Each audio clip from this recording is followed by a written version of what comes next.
Subscribe করুন আমাদের channel, press the bell icon to get the latest update.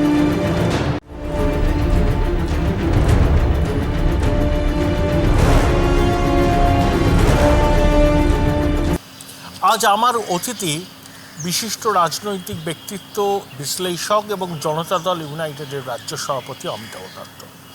অমিতাভদা, 4 রাজ্যের নির্বাচনী বিজেপির জয়লাভের পর প্রধানমন্ত্রী যে বক্তব্যটা রাখলেন ওদের দলীয় সদর দপ্তরের সামনে, তাতে একটা কথা খুব গুরুত্বপূর্ণ বলে আমার মনে হলো যে তদন্তকারী সংস্থার তদন্তের গতি কখনো ধর্ম, কখনো জাতপাত, কখনো জুডিশিয়ারিকে সামনে রেখে ব্যাহত করার চেষ্টা করছে তারা, যারা দেশের মানুষের সম্পদ লুট করছে। भ्रष्टाचार करने वालों पर कड़ी कार्रवाई होनी चाहिए कि नहीं होनी चाहिए। ये भ्रष्टाचार रूपी दिमाग देश में से नष्ट होनी चाहिए कि नहीं होनी चाहिए। साथियों, हमारे देश में भ्रष्टाचार के खिलाफ लोगों में, भ्रष्टाचारियों के खिलाफ, ऐसे लोगों के प्रति एक भयंकर नफरत का भाव रहता है। देश की गाढ़ी कमाई को लूटकर अपनी तिजोरी भरने की ये प्रवृत्ति कुछ लोगों की पहचान के साथ जुड़ गई है। भारतीय जनता पार्टी 2014 में एक ईमानदार सरकार का वायदा करके चुनाव जीती थी और हमारी ईमानदारी को देखकर 2019 में जनता ने हमें और ज्यादा आशीर्वाद दिया। आप ही की सरकार है जो भ्रष्टाचारियों को सजा कर सकती है, उन पर कठोर से कठोर कार्रवाई कर सकती है। मुझे बताइए, जनता की इस अपेक्षा को मुझे पूरा करना चाहिए कि नहीं करना चाहिए?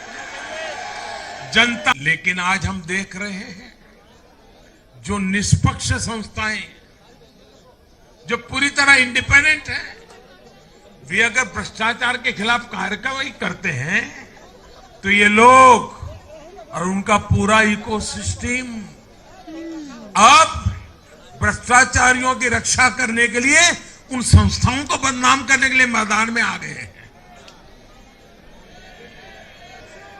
ये देश का कितना बड़ा दुर्भाग्य है कि घोटालों से गिरे लोग एकजुट होकर अब अपनी इकोसिस्टम की मदद से इन संस्थाओं पर ही दबाव बनाने लगे हैं।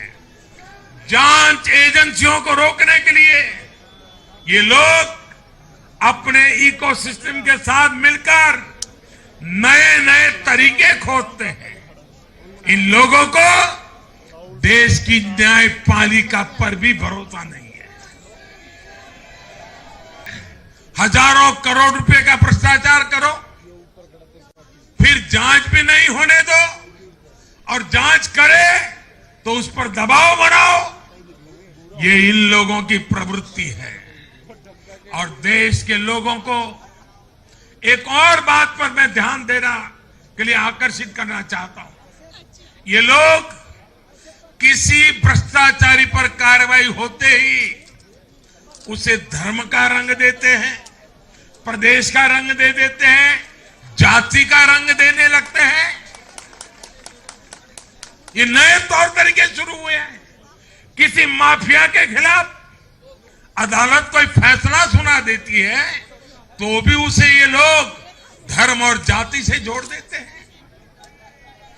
ऐसे में भारत के मैं सभी संप्रदायों से आग्रह करता हूं, मैं सभी जाति पे गर्व करने वाले ईमानदार लोगों से आग्रह करना चाहता हूं, उन सबको सोचना होगा कि ऐसे भ्रष्टाचारियों, ऐसे माफियाओं को अपने समाज से, अपने संप्रदाय से, अपनी जाति से दूर करने की हिम्मत करें। অর্থাৎ তিনি ইঙ্গিত কিন্তু সাফ দিলেন, এবার এজেন্সির তদন্তের গতি বাড়বে। আপনার কি মনে হয় যে শাসক দলের অনেক নেতাই এখন এসএসকেএম বা অন্যান্য বেসরকারি হসপিটালে আগাম শয্যা বুক করে রেখেছে? মানে পশ্চিমবাংলার হ্যাঁ, শাসক পশ্চিমবঙ্গ। বিপদ, সমূহ বিপদ। এবং সবথেকে বড় কথা হচ্ছে যে একজন খুব তথাকথিত শক্তিশালী নেতা জেলার, তিনি আগাম জামিনের জন্য হাইকোর্টে গেলেন। হাইকোর্ট বলল তিনি তো মূল অভিযুক্ত নন, তাহলে কেন আগাম জামিন? তার মানে এই যে চেন এবং নেটওয়ার্কিং যে কীভাবে বিস্তৃত হয়ে আছে, এটা সাধারণ মানুষের বোধগম্য নয়, কিন্তু যারা তদন্তকারী সংস্থা তারা তো জানে, এবং যার ফলে ভয় আছে, প্রচণ্ড ভয় আছে। কিন্তু বুকটুক করে হাসপাতালে বেড তো কদিন আর থাকবে? হাসপাতালও তো একটা অনির্দিষ্টকাল থাকার জায়গা নয়, সমস্যা আছে। অনেকের সিবিআই এর চা খেতেই হবে। হ্যাঁ, চা কেন, চা ভাত ডাল লপসি খেতে হবে। 11 বছর ধরে যা করেছে এর থেকে পরিত্রাণ নেই, খেতে হবে। হঠাৎ করে মমতা বন্দ্যোপাধ্যায় বলছেন যে ইভিএম এর ফরেনসিক করতে না, হবে। এর ভিত্তি নেই। তাহলে পাঞ্জাবেরটা করুক না। হ্যাঁ, বাংলায় করুক 221। না, বাংলা ছেড়ে দিন, জিতলেন। বাংলা ছেড়ে দিন। বাংলায় তো উনি মুখ্যমন্ত্রী ছিলেন, বলবেন যে আমার কাস্টডিতে হয়েছে, আমরা কিছু করতে দিইনি, ঠিক আছে। পাঞ্জাবটা করুক। দেখুন, ইভিএম হ্যাক করা যায় না বা এটা তো আমি বলছি না, এবং পুরোটাই যে একেবারে সঠিকভাবে চলছে তাও আমি ক্লেম করছি না, কিন্তু এটার ভিত্তি নেই, এইসব কথার ভিত্তি নেই। এবং এইসব কথা বলে গুরুত্বপূর্ণ মানুষেরা জনমানুষকে ভুল পথে পরিচালিত করার চেষ্টা করছে, এটা ঠিক না। মমতার বিগেস্ট চ্যালেঞ্জার কিন্তু কেজরিওয়াল। আমি মনে করছি না। মমতার বিগেস্ট চ্যালেঞ্জার হচ্ছে তার নিজের পার্টি, নিজের পরিবার। আমি মনে করছি তার নিজের পার্টি। আমি তো আপনাকে বলছি যে এই যে এখনই যদি এই এজেন্সিগুলো অন্যায়ভাবে করছে তা নয়, অন্যায়ভাবে মনিটরড হচ্ছে। আরও আগে ঢুকে যাওয়া উচিত ছিল, আজকে ধরুন এই যে নারদ মামলাটায়, আরে কেডি সিং তো ওদেরই লোক ছিল। এর ভিতরে যা কি আছে অনেকে ওপর জানেন, অনেকে ভেতর থেকে জানেন। ওর লোকে দেখলো তো কীভাবে এরমভাবে টাকা নিচ্ছে। তারপরে বলছে ওটা আমরা ইয়ের জন্য নিয়েছি, ও কী বলে, পার্টির ইলেকশন। 2 লাখ টাকার উপরে ক্যাশ তো আপনি নিতে পারেন কি ওইভাবে? আমি জানি না এসব কী করে এরা এখনও বাইরে রয়েছে। অনেকে তো ভয়েই মারা গেলেন। তবে এই যেভাবে মমতা বন্দ্যোপাধ্যায় 11 বছর ধরে সততার প্রতীক নিজেকে তার আগে প্রতিষ্ঠিত করেছেন, করে লুটপাটের রাজত্ব কায়েম করেছেন, সবাইকে স্কট ফ্রি করে দিয়েছেন। আচ্ছা, একটা জিনিস বলুন, এর ভাইদের আমি কখনো চেহারা দেখিনি। আমরা তো ছিলাম ওই কৃষি জমি বাঁচাও, অনেক বাংলা বাঁচাও ফ্রন্ট থেকে। ভাই বোন হয় ছোটো ছিল, তাকেও দেখিনি, ছেড়ে দেন। তারা এত ল্যাভিশ লাক্সুরিয়াস লাইফ লিড করে কোন সূত্রে? এটা তো মানুষ প্রশ্ন করবে। সমাজ সেবা করে 2.5 কোটি টাকার নগদ। 2.5 কোটি টাকা নগদ অফিসিয়ালি 5 কোটি না কত কোটি টাকা সম্পত্তি দেখিয়েছে।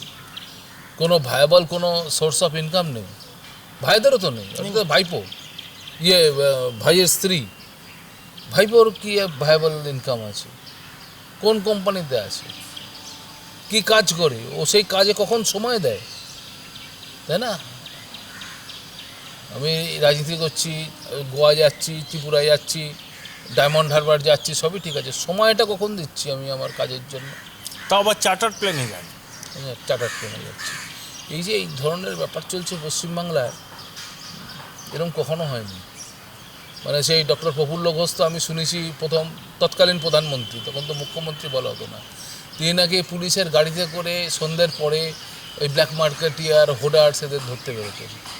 আর আমার স্মরণে আছে অজয় মুখার্জি ইস্তফা দিয়ে অল ইন্ডিয়া রেডিও থেকে নেমে বাসে করে ফিরে গেলেন, ওনার গাড়িও নিলেন না। জ্যোতিবাবু সম্বন্ধে বলা হয়েছে করাপ্ট না, বলা হতো কমিউনিস্ট বাপের ক্যাপিটালিস্ট ছেলে। কিন্তু এই পর্যায়ে জ্যোতিবাবু ব্যক্তিগত জীবনে কি দরকার, একদম ঠিকঠাক। বুদ্ধদেব বাবু তো এখন শয্যাশায়ী, কিন্তু তার ওই ব্যাপারগুলো নিয়ে তো দেখুন, প্রফুল্ল সেনের সময় বলা হতো লাগে টাকা দেবে গৌরী সেন, কে না প্রফুল্ল চন্দ্র সেন। আর প্রফুল্লচন্দ্র সেনের শেষ জীবনটা কেটেছিল অশোক কৃষ্ণ দত্তের বাড়ির থেকে খাবার গেলে উনি খেতেন। মানে কপর্দকহীন একজন ব্যক্তি, যিনি প্রায় 5 বছর 4.5 বছরের মতো মুখ্যমন্ত্রী ছিলেন, 12 বছর মন্ত্রী ছিলেন। এই গৌরী সেনের বিষয়টা আমি এই জায়গায় পড়েছিলাম, উনি হুগলির লোক ছিলেন, জমিদার ছিলেন, সেখান থেকেই গৌরী সেন খুব কষ্ট করে বড় হয়েছিলেন, ব্যবসা করেছিলেন, মানুষকে দান ধান করছিলেন। আপনি যেটা বিরোধী দলনেতা একটা কথা বলেছেন, আমি শুনলাম যে কোন রাজনৈতিক নেতার বাড়িতে এসকালেটার থাকে বলে, সেটা নাকি ভাইপোর আছে। শুনেছি এই যে আনলিমিটেড আপনার যাকে বলে লাক্সারি, আনলিমিটেড লাক্সারি, এগুলো যায় না। একজন জনপ্রতিনিধি কী করে তাতে যাচ্ছে? জনপ্রতিনিধি তো না, ইন্ডাক্টেড আপনার প্রিভিলেজড পার্সোনালিটিস, ইন্ডাক্টেড বসিয়ে দেওয়া হয়েছে। মমতা ব্যানার্জি তো সংগ্রাম করেছেন, সংগ্রাম করেছেন, দরিদ্র ঘর থেকে উঠেছেন, সংগ্রাম করেছেন। তো এই ল্যান্ডস্লাইড ভিক্টরির অভিঘাত তৃণমূলকে কতটা বেগ দিতে পারে এবং কনসিকুয়েন্সটা কি হতে পারে? আমি বারবার এটা প্রত্যক্ষ অভিজ্ঞতা থেকে বলছি, আমি বারবার বলে যাচ্ছি, তৃণমূল কংগ্রেস টুকরো টুকরো হয়ে যাওয়া শুধু সময়ের অপেক্ষা, টুকরো টুকরো হয়ে যাওয়া। আপনারা সামান্য নমুনা পেয়েছিলেন এই 2021-এর নির্বাচনের আগে, কে যে কোথায় চলে যাবে। আমি আমার হোম কনস্টিটুয়েন্সি বলি, মানে হাওড়া জেলায় 2জন মন্ত্রী, তাদের হাডুডু খেলা হচ্ছে, উনি যদি যান তাহলে ইনি থাকবেন, ইনি গেলে উনি যাবেন। আপনারা যে কলকাতা শহরে যেখানে আমি বসে আছি, আপনার এখানে যা সমস্ত তৃণমূলের মন্ত্রী নেতা ছিল অধিকাংশই পা বাড়িয়ে বসেছিল, কেউ ভয়ে, কেউ ভক্তিতে, কেউ লোভে। আমাকে চিফ মিনিস্টারের দাবিদার করো, তাহলে আমি তোমার ওখানে চলে যাচ্ছি। তাহলে এইটা যদি একটা পলিটিক্যাল পার্টির স্ট্রাকচার হয়, তাহলে তার ফ্র্যাজিলিটি নিয়ে তো কোনো সন্দেহ থাকতে পারে না। ফ্র্যাজাইল একটা সিস্টেম। 24-এ লোকসভায় রিনিউড ভিগারে বিজেপি ঝাঁপাবে ওয়েস্ট বেঙ্গল, কোনো সন্দেহ নেই। 18টা আসন ওরা রাখতে পারবে। Too early to say. এই মুহূর্তে আমি কিছু বলতে পারবো না, বলার চেষ্টাও করবো না, কারণ 2 বছর নির্বাচনের আগে একটা বিরাট সময়, একটা পেনাল্টিমেট ইয়ার, যখন শেষ বছরটা যাবে 2023-এ গিয়ে, জুন মাসের পর থেকে একটু হাওয়া পানি বোঝার চেষ্টা করা যেতে পারে। জুন জুলাই পশ্চিমবাংলার মতো রাজ্যে পুজোর শেষ না হলে কোনো হাওয়া আবহাওয়া বোঝা যাবে না, মানে 2023-এ। তবে একটা জিনিস আমি বলছি আপনাকে, যে মমতা বন্দ্যোপাধ্যায় রাজনৈতিকভাবে অস্থির হবেন না, প্রশাসনিকভাবে অস্থির হবেন, যেটা তার রাজনীতির উপরে গিয়ে প্রভাব ফেলবে। আছে তো এইগুলো, আছে তো। কয়লার টাকা কোথায় যাচ্ছে? প্রচুর কয়লা ব্লক। আমি তো বেশ কয়েকদিন ধরে আসানসোলে ছিলাম, আমি সব শুনলাম হরণদাস এইসব কাণ্ড হয়ে যাচ্ছে, ওরা বলছে। আবার তৃণমূলের লোকেরা এসে বলে যাচ্ছে, যেটা সিপিএমের আমলে কেউ ভাবতে পারেনি। তারা সব কাকের মাংস খেয়ে যাচ্ছে, বলে যাচ্ছে, তারাই সব ফাঁস করে দিচ্ছে। তবে তৃণমূলের অনেক নেতার সিবিআই এর ভাত খাওয়ার সময় এসছে বলে অনেকে মনে করছে। না, তো ভাত খাওয়া এটা তো দরকার ছিল, আগেই দরকার ছিল। আচ্ছা দেখুন, দল বদল করে আমি চলে এলাম, আবার বলছি না আমি বিজেপিতে আছি। এই বিধানসভার যিনি অধ্যক্ষ, আমি একবার দায়িত্ব নিয়ে বলছি, চক্ষু লজ্জা নেই, আমি বুঝলাম, বিবেকটাও কি নেই, চক্ষু লজ্জা নেই। রাজনীতির লোকেদের চক্ষু লজ্জা থাকলে এখন পাওয়ার পলিটিক্সে তার স্থান থাকে না, আমি মানছি।